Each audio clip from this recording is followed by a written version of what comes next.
Hi, welcome to today's edition of the J-Karp Show. Today, the first topic we're going to talk about is none other than the NBA Finals. Well, it's about time, but the Heat actually have done it. It came Thursday night at the American Airlines Arena, a 121-106 victory over the Oklahoma City Thunder to end these NBA Finals that was so thorough in its completeness that the celebration began well before the final buzzer. LeBron James was quoted as saying, "It's the happiest day of my life. This is a dream come true." And, I mean, of course it should be. With all of his years struggling in Cleveland and then the first year at the Heat, he finally got his ring. And so, NBA 2012 scoring champion Kevin Durant will have to wait his turn. After his team's win, James hopped up and down, shared a long hug with his worthy opponent, and continued to smile as he watched the confetti flow from the rafters. 5 other Heat scored in double figures, including beleaguered forward Mike Miller, who hit 7 3-pointers, 7, and had 23 points. Bosh added 24 and Wade got 20. For the postseason, LeBron James averaged 30.3 points, 9.7 rebounds, and 5.6 assists. And for the finals, 28.6 points, 10.2 rebounds, and 7.4 assists. Now, Dwayne Wade, who led the Heat to their 2006 title, recognized he had to cede control of the team to LeBron for the Big Three concept to work. But no longer is LeBron James haunted by his demons. He embraces these moments now, and as the final seconds ticked off the clock late Thursday, he was finally free of the burden he had carried for so long.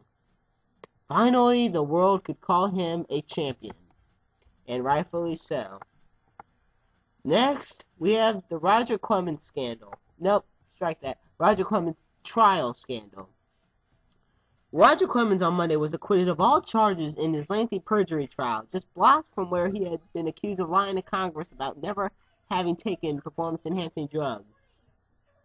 The most decorated pitcher in baseball history, whose legacy and Hall of Fame aspirations were seemingly derailed by the accusation of steroid abuse, wiped away a tear after U.S. District Judge Reggie B. Walton accepted the jury's unanimous verdict. The verdict was a huge loss for the Justice Department, which was already reeling from the issues with presidential candidate John Edwards. Last week, the department announced that it would not retry Edwards on the campaign finance charges on which jurors deadlocked. But the Clemens verdict is also the department's second defeat in the prosecution of baseball stars accusing of lying about taking PEDs. Slugger Barry Bonds, who holds a career record of home runs hit, was convicted last year of a charge of obstruction of justice. But a jury failed to reach a verdict on 3 accounts, accusing him of lying to a grand jury when he testified that he had never knowingly taken the substance. He was later sentenced to house arrest and probation. All that money spent, all of those years investigating, the Mitchell report with over 134 names of baseball players, current and retired, and all this, and they can't even find people guilty. And the feds couldn't even force the jury to deliberate for more than 10 hours.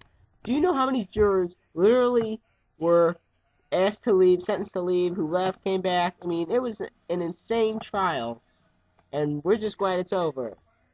But it's a shame to me that Roger Clemens probably won't end up in the Baseball Hall of Fame, as a lot of other players who, although they did take performance-enhancing drugs, they still deserve it. Now, finally, we come to a little more the most controversial issue at hand in sports. Jerry Sandusky. Well, on Thursday, Jerry Sandusky was acquitted of 3 counts of child sex abuse. However, on Friday, he was found guilty on 45 accounts. If you want to get technical, Jerry Sandusky will spend 442 years in prison. So if he was Yoda, he'd only have to spend half his lifetime in prison. But he's not Yoda, he's a pedophile. And so with that, he is sentenced to life in prison. And let me say, thank God. He deserves to rot in his jail cell. And I hope to God that the inmates with him beat the living crap out of him. What he did to those innocent children is horrific. He robbed them of their innocence when they didn't even know what was going on. And it's a shame of all the events that have occurred during this trial. Not only Joe Paterno's firing, but his untimely death. People say he died because of this whole thing, broken heart, such like that. I'm not gonna bring that up. I'm just saying it's unfortunate he died. But in a way, I am fortunate because I don't think Joe Pa would want to see one of his longtime assistants being sentenced to life in prison. And then you have more people at Penn State upset about all this. But I feel like the families have closure now. Because now that he's in prison, he can't harm anybody else anymore. But the damage is done. And it's unfortunate that's to have had to happen to these innocent kids, and I feel very sympathetic and sorry for them. Nobody deserves to be sexually abused, whether you're a child, an adult, or a teenager. And that's an unfortunate thing that happened. But that's life, you know. Life has good people, life has bad people. But he robbed them of their innocence. And if you ask me, Jerry Sandusky is nothing more than a cold, heartless, rapist bastard. Nothing more. I'm not even going to sugarcoat.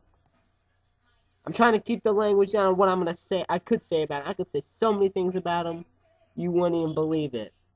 But that's what he is. A cold, heartless, rapist bastard. And I hope he dies in his jail cell. And you may say, oh, that's harsh. You can't say that. Yeah, first off, I can. And second, if he raped your kid, wouldn't you want the worst possible thing to happen to this man? Anyway, that's the main news topics for today. Also, I thought you know, next Sunday, is the season finale of the J-Karp Show, and we're going to kick it off with a half-hour live special. We're in the midst of trying to get in works with some very good friends of mine to get some interviews done, and we'll keep you updated. So you can follow me on Facebook at J-Karp NFL Updates and the J-Karp Show for more updates. Don't forget to check this out on YouTube on all my other videos from the season. And we'll see you next week.